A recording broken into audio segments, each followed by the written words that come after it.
నా పేరు గిరిబాబు. నేను SC ST monitoring vigilance and committee member. ఈ పలమనేరు నియోజకవర్గంలో ఈరోజు జరుగుతున్న ఎన్నికల్లో భాగంగా గతంలో 2019లో ఎవరైతే ఈ పలమనేరు నియోజకవర్గంలో వైఎస్ఆర్ కాంగ్రెస్ పార్టీ అభ్యర్థిగా వెంకటయ్య గౌడ్ గారు గెలిచినారో ఆ రోజు జగన్మోహన్ రెడ్డి గారితో కలిసి ప్రతిపక్షంలో ఉన్నప్పుడు అనేక ఊకదంపుడు ఉపన్యాసాలు ఇచ్చి అలవి కాని హామీలు ఇచ్చినారు. ఈరోజు ఆ హామీల్లో ఒక్కటి కూడా నెరవేర్చకుండా వాళ్ళు ఈరోజు ఎన్నికలకు సిద్ధమైనారు. మేము ఒకటే అడుగుతున్నాము, మీరు గతంలో ఇచ్చిన హామీలు ఏ ఒక్కటైనా నెరవేర్చినారా? నెరవేర్చింటే ఈరోజు పలమనేరు ప్రజల్ని మీరు ఓటు అడిగే సిద్ధులు. అది లేదు కాబట్టి మీరు ఖచ్చితంగా ప్రజాస్వామ్యానికి క్షమాపణ చెప్పాలని కూడా మేము కోరుకుంటున్నాము. అంతేకాకుండా ఈరోజు పలమనేరు నియోజకవర్గంలో కూటమి అభ్యర్థిగా తెలుగుదేశం పార్టీ నుంచి మాజీ మంత్రివర్యులు ఎన్ అమర్నాథ్ రెడ్డి గారు పోటీ చేస్తున్నారు. అభివృద్ధి ధ్యేయంగా మచ్చలేని నాయకుడు, ఆయన వస్తేనే ఈ పలమనేరు అభివృద్ధి చెందుతుందనేసి కూడా పలమనేరు నియోజకవర్గం గ్రహించినారు. కాబట్టి ఎమ్మెల్యే గారు గెలిస్తే వెంకటయ్య గౌడ్ గారు ఎమ్మెల్యేనే ఉంటారు. అదే అమర్నాథ్ రెడ్డి గారు గెలిస్తే మంచి మంత్రి పదవి వస్తుంది. దాంతోపాటు పలమనేరు అభివృద్ధి చెందేకి అనేక రకాలుగా దోహదపడుతుందని కూడా మేము తెలియజేసుకుంటున్నాము.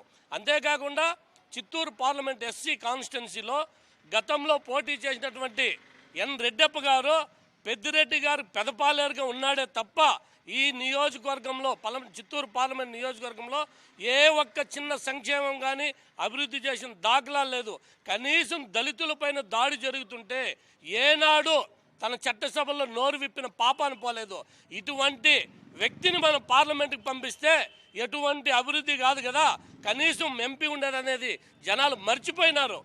ఈరోజు దగ్గుమల్ల ప్రసాదరావు గారు కూటమి అభ్యర్థిగా తెలుగుదేశం పార్టీ నుంచి చిత్తూరు పార్లమెంటుకి ఎంపీ అభ్యర్థిగా పోటీ చేస్తున్నారు. అతను చదువుకున్న వ్యక్తి, ఒక ఇన్కమ్ ట్యాక్స్లో ఐఆర్ఎస్ అధికారిగా రిటైర్ అయినారు. మచ్చలేని నాయకుడు. ఆయనకి ఢిల్లీతో అనేక సంబంధాలు ఉంటాయి.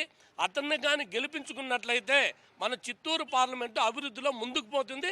కేంద్ర పథకాలు అనేకమైనటువంటివి ఇక్కడ నియోజకవర్గానికి వచ్చి కూడా మనమంతా అభివృద్ధి చెందేదానికి అనేకమైన కేంద్ర పథకాలు ఉన్నాయి. అవి చదువుకున్న వ్యక్తులకు అర్థమవుతుంది. దాంట్లో దగ్గుమల్ల ప్రసాదరావు గారు ముందుంటారు. అతన్ని ఎంపీ అభ్యర్థిగా పలమనేరు నియోజకవర్గంలో ఎమ్మెల్యేగా అమర్నాథ్ రెడ్డి గారి ఇద్దరిని గెలిపిస్తే ఈ పలమనేరు నియోజకవర్గం అనేక విధాలుగా చిత్తూరు పార్లమెంట్ కూడా అభివృద్ధిలో ముందుకు దూసుకెళ్తాయని కూడా మేము ప్రతి ఒక్కరికి తెలియజేసుకుంటూ ప్రతి ఒక్కరూ కూటమి అభ్యర్థులైన సైకిల్ గుర్తుకు ఓటేయాలని సవినీయంగా తెలియజేసుకుంటున్నాం. మన డాక్టర్ కలికిరి మురళీమోహన్ గారు మన ఎమ్మెల్యే అభ్యర్థి పూతలపట్టి కాన్స్టిట్యున్సీకి ఆయన జర్నలిజం చేసి డాక్టరేట్ పుంజుకొని గత 20 ఏళ్లలో మనకి ఎప్పుడు వైసీపీ ఏ ప్రభుత్వంలోనూ మన గురించి మన కాన్స్టిట్యున్సీ గురించి మాట్లాడే ఒక వ్యక్తి మనకి ఎప్పుడు దొరకలే. ఫస్ట్ టైం ఒక వాక్చాతుర్యం ఉన్న ఒక డాక్టరేట్ ఉన్న మురళీమోహన్ గారు మనకి ఎమ్మెల్యే అభ్యర్థిగా ఎంపికయ్యారు. దానికి మేమంతా మా యువకులు నేను కూడా చాలామంది ఇక్కడ వచ్చిన వాళ్ళు కూడా ఉద్యోగాలు వదులుకొని నేను అమెరికాలో ఉన్న నా బిజినెస్లు వదులుకొని ఇక్కడికి వచ్చిండే కారణం కూడా ఇట్లాంటి వాళ్ళకి మనం సపోర్ట్ చేయాలని. అలాగనే మన ప్రసాదరావు గారు రిటైర్డ్ ఐఆర్ఎస్ ఆఫీసరు. ఆయన వాలంటరీగా రిటైర్మెంట్ తీసుకొని ఈరోజు మన చిత్తూరు పార్లమెంట్కి ఎంపీ అభ్యర్థిగా వస్తున్నారంటే అదంతా మనకు గర్వకారకం. ఈసారి మన ఎమ్మెల్యే కానీ ఎంపీ కానీ ఇద్దరు మనకి బాగా చదువుకున్న వాళ్ళు, ఒక నాలెడ్జ్ ఉన్నవాళ్ళు. రేపు మన చిత్తూరు పార్లమెంట్కి కానీ మన పూతలపట్టు కాన్స్టిట్యున్సీకి కానీ ఉద్యోగాల రీతి కానీ ఎంప్లాయ్మెంట్ జనరేట్ చేసేదానికి కానీ ఇంకా మన అభివృద్ధి కార్యక్రమాలు చేసేదానికి కానీ అన్నిటికీ వాళ్ళు ముందుండి మనని ముందుకు తీసుకెళ్తారని చెప్తూ కోరుకుంటున్నాం. ఈరోజు మన నారా చంద్రబాబు నాయుడు గారు కలికిరి మురళీమోహన్ అనేసి మాకు ఎమ్మెల్యే అభ్యర్థిగా ప్రకటించినారు, తెలుగుదేశం అభ్యర్థిగా. ఆయన మేము అనుకునేది ఎందుకు గెలిపించాలనుకుంటున్నామంటే ఒక మంచి విద్యావంతుడు, డాక్టరేట్ తీసుకున్నాడు, చురుకైన వ్యక్తి, ప్రతి ఒక్క దీనిపైన అవగాహన ఉండే వ్యక్తి. ఎందుకంటే అతను జర్నలిజంలో పనిచేసిన వల్ల ప్రతి ఒక్క దీనిపైన కూడా ఉంది. ఇప్పుడు ఉదాహరణకి ఇంతకుముందు మనకు 3 ఎమ్మెల్యేలు 4 ఎమ్మెల్యేలు పూతలపట్టుకు అయ్యారు, తెలుగుదేశం ఓడిపోయింది. కనీసం అసెంబ్లీలో మా కాన్స్టిట్యున్సీకి పలాంది కావాలా, ఇది చేసేయండి, ఈ వర్క్ కావాలా, మాకు ఈ ప్రాజెక్ట్ కావాలా, డ్రింకింగ్ ఇది కావాలా, ఒక కాలేజ్ కావాలా, ఏమీ అడిగిన పాపన పోలేదు. ఒక్క నిమిషం కూడా పూతలపట్టు గురించి మాట్లాడిండే ఒక నాయకుడు కూడా మనకు పూతలపట్టు కాన్స్టిట్యున్సీలో ఇంతవరకు లేదు. కానీ ఇప్పుడు కలికిరి మురళీమోహన్ అందుకోసం ఎన్నుకోవాలనేసి ప్రతి ఒక్కరిని పూతలపట్టు ప్రజలందరినీ కోరుకుంటున్నాను. అట్లా దగ్గవర్ల ప్రసాదరావు గారు IRS officer, it's not an ordinary. ఇది ఐఆర్ఎస్ చదివి ఇన్కమ్ ట్యాక్స్ డిపార్ట్మెంట్లో ఒక మేలైన ఉద్యోగం చేస్తూ ఉన్నారు. ఆయన రిటైర్మెంట్ తీసుకొనేసి వచ్చినప్పుడు చంద్రబాబు నాయుడు గారు లేదు నువ్వు మాకు కావాలా, మాకు చిత్తూరు జిల్లాకు కావాలనేసి ఒక ఉద్దేశంతో ఆయన్ని చిత్తూరుకి ఎంపీగా ప్రమోట్ ఇక్కడ ఇవ్వడం జరిగింది. మేమందరం కూడా అనుకుంటాం, అరే ప్రసాదరావు గారు ఎవరు బయట కదా ఇదండి. కానీ ఆయన ఎఫిషియన్సీ, ఆయన ఎందుకు చంద్రబాబు నాయుడు ఇక్కడ పెట్టారంటే ఆయనకున్న సంబంధాలు, రేపు పార్లమెంట్లో అవుతాయేమి, అక్కడుండే ఆఫీసర్స్ ఐఆర్ఎస్ ఆఫీసర్స్ అవుతాయేమి, ఢిల్లీలో సెక్రటేరియట్లో ఢిల్లీలో మొత్తం ఏదైనా సాధించుకొని ఇవి రావచ్చు. ఆయన పెట్టిన మనం మేనిఫెస్టో చూస్తాం, ఎన్ని చేయాలనేసి ఆయనకు ఉంది, ఏ విధంగా చేయాలనేసి ప్రతి ఒక్క ఇది ఆయన పెట్టింది. అందుకోసం మా అదృష్టం ఏమనంటే మాకు చంద్రబాబు నాయుడు గారు ఇద్దరిని మంచి అభ్యర్థులను ఇచ్చారు.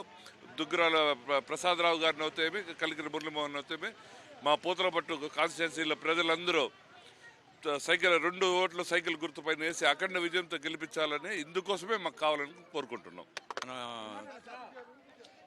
ఈరోజు మనం ఎలక్షన్ క్యాన్వాసింగ్కు శేషాపురం గ్రామానికి వచ్చినాము. మనం ఏమంటే మన సైకో జగన్ మన రైతులకు పాస్బుక్లు ఇచ్చినాడు. ఆ పాస్బుక్ పైన ఆయన ఫోటో వేసుకున్నాడు.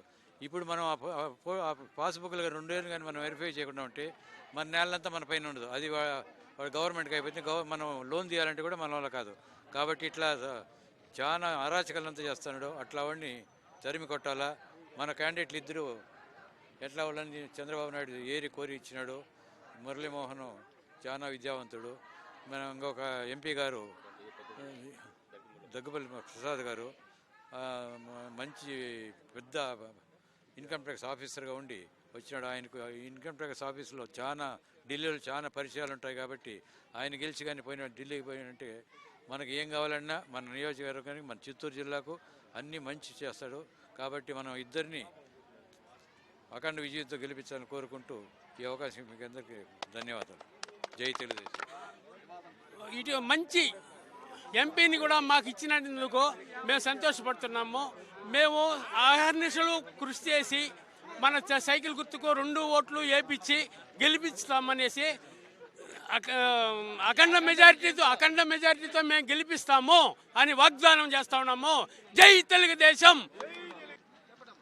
డాక్టర్ మురళీమోహన్ గారిని ఎమ్మెల్యే అభ్యర్థిగా ఎందుకు ఎన్నుకోవాలని మేము కోరుకుంటున్నామంటే మా నియోజకవర్గం అభివృద్ధి కోసం కోరుకుంటున్నాము. ప్రస్తుతం మా పూతలపట్టు నియోజకవర్గంలో ఎటువంటి అభివృద్ధి లేకుండా, యువతకి ఎటువంటి ఉపాధి కల్పనలు లేకుండా అట్టడుగున పడి ఉన్నాం. ఇప్పుడు ప్రస్తుత అభ్యర్థి మురళీమోహన్ గారు కానీ, ఎంపీ అభ్యర్థి ప్రసాదరావు గారు కానీ వస్తే మా నియోజకవర్గాన్ని అభివృద్ధి చేస్తారన్న ఉద్దేశంతో మేమందరూ మహిళలు కానీ, యువత కానీ ప్రతి ఒక్కరూ ప్రభుత్వాన్ని తీసుకురావాలని కంకణం కట్టుకొని ప్రయత్నిస్తున్నాం. కృష్ణకుమారి, నేను పూతలపట్టు నియోజకవర్గం ఉపాధ్యక్షురాలిని. మాకు ఈ 5 సంవత్సరాలుగా ప్రజలందరూ కూడా విసిగిపోయినారు ఈ ప్రభుత్వంతో. ఒకటేమి జాబులు లేవు, ల్యాండ్ టైటిలింగ్ ఒకటి పెట్టాడు. రైతులంతా కూడా భయపడతా ఉన్నారు. అతని ఫోటో ఏంది మా పాస్బుక్ల పైన, అతని రైతులంతా కూడా చాలా బాధపడతా ఉన్నారు. ఇట్లా ప్రతి ఒక్కటి ఈ జగన్మోహన్ రెడ్డి ఆక్రమాలకు అదుపు